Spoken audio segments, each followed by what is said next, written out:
presented by Shiv Sona Music. DJ Kundan बान्ही के डाबल चोटिया छौड़ी जाही सकूल गे।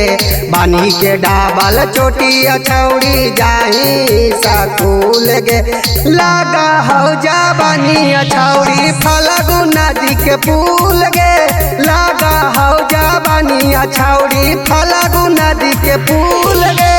मारा हो दिल में चोटावा उठावा गलिया गुला गुल गे। मारा हो दिल में चोटावा उठावा गलिया गुला गुल गे। लगा हो जा बनिया छौड़ी फलगु नदी के पुल गे। लगा हो जा बनिया छौड़ी फलगु नदी के पुल गे। DJ Kundan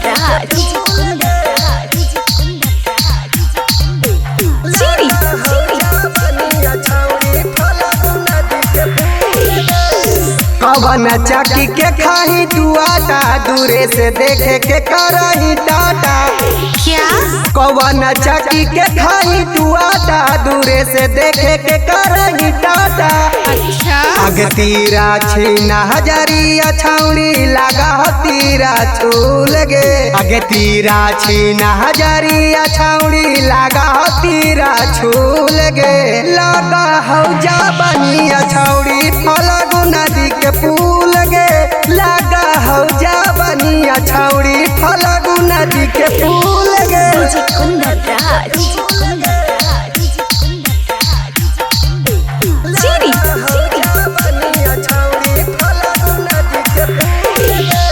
जहिया से पढ़े तू गेनी कोचिंगवा राकेश दीवाना से होलो से टिंगवा।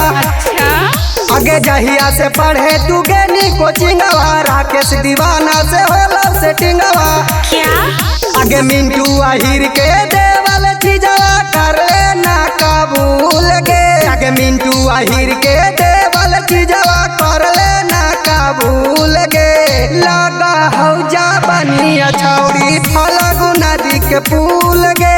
लगा हो जा बनिया छौड़ी फलगु नदी के पुल गे। presented by Shiv Sona Music.